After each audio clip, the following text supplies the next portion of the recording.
learn your sciences, but you learn, like the reason you're doing this is to learn Torah. And so your one primary job in Bet Sefer, and we've discovered that girls also attended Bet Sefer at a much higher rate than we originally thought. So girls and boys alike, mostly boys, but even a good portion of girls, are going to Bet Sefer to memorize Torah. And when I say memorize, over the course of those 4 or 5 years, you're wanting to commit Torah to memory, to have such a familiarity with Torah that you are, you're able to start quoting. Like a rabbi could be quoting anywhere in Torah. He could pick a book. He could pick Exodus and just start quoting, not tell you it's Exodus, not tell you where he's quoting, just start quoting in Exodus, stop mid-sentence, point to you, and you would need to be able to pick up quoting right where he left off without hesitation and keep quoting. This is the familiarity by the time you're done with Bet Sefer that you're wanting to have with the books of Moses. I mean, it's just unbelievably intimidating to consider what that worldview would have been like. But that's Bet Sefer. Now, how many people do you suppose, Jim, are making it through that schooling? Not many. Not many. You would have to have you'd have to be gifted. You would have to be so well studied and just have some natural talent to be able to pull this off. So scholars still debate. Is it 1%? Is it less than 1%? Is it higher than, could it be 2 or 3 or 4%? But we're talking single digits in the percentage of students that are moving on to the next level of Jewish schooling, which there's a lot of historical debate.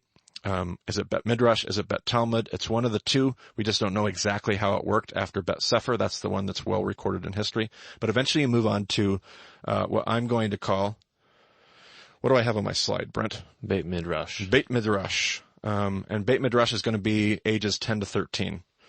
It's going to be 10 to around your bar or bat mitzvah. Now, girls at this point, we believe, are out of the education system, whether that's cultural demands or cultural stigmas or whatever it is. As far as we know, we don't see too many females ever in this level of education. But Bet Midrash is where you're going to memorize the rest of Tanakh. Obviously, you have a lot of raw talent and raw ability. You've made it past Bet Sefer. Consider, by the way, that 99% of the Jewish population is at this point, you've been told by some rabbi, some teacher, you've been told by the instructor, you obviously love God, and I've seen how much you love Torah, but you don't have what it takes. Go home and pray that your children will be able to do what you could not.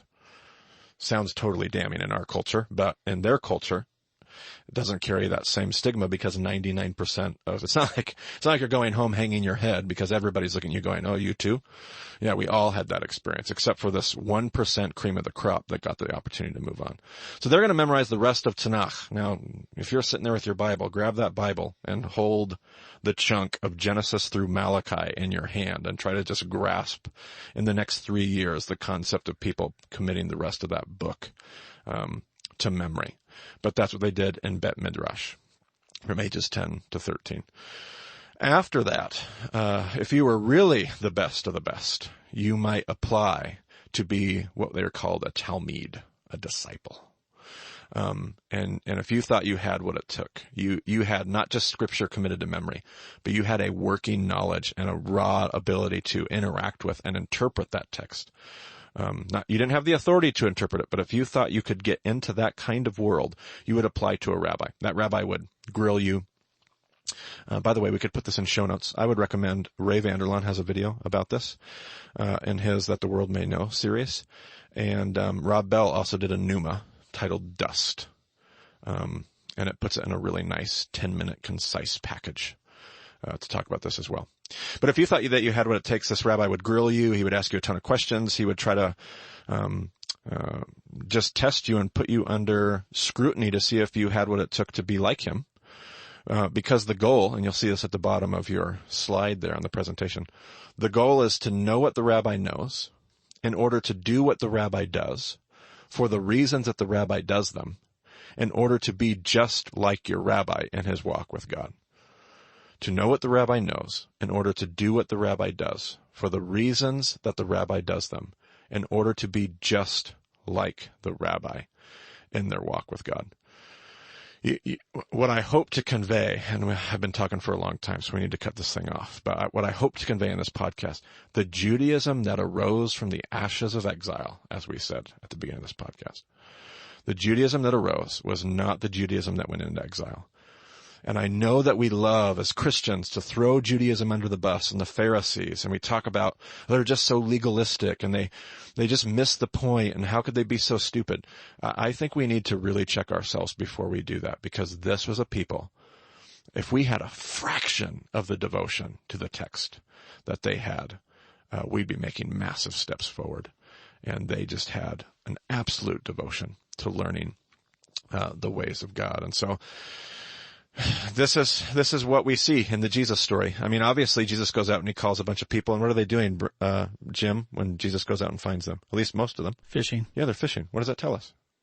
It means that, what does it tell us, Jim? They're just common people. Yeah, well, at some point during the education system, what must have happened? They weren't good enough. They weren't good enough, which is what 99% of people were. So they got told to go home and ply their father's trades. That's what Peter and Andrew are doing. There's James and John. What are they doing? They're fishing, but who are they fishing with? Brent, who are they fishing with? Is it with their father? Yeah, fishing with their father. So what does that mean? If they're fishing with their father, these guys haven't even been bar mitzvahed yet. Because if they've been bar mitzvahed, they'd be fishing on their own. They'd be grown men plying their father's trade on their own. So that means they're younger than 13. James and John are like 11 or 12, 10 years old. How old are these guys? Now we have to be honest and remember that a 13-year-old in their culture is the same as an 18, 19, 20-year-old in our culture. But even still, these are young kids. These aren't 30-year-old bearded men that we see in all the videos and movies following Jesus around. These are young kids. And we'll talk more about that, because there's good evidence to suggest that Peter was the only one that even gets close to maybe 18, 19, 20, 21, maybe, but probably not.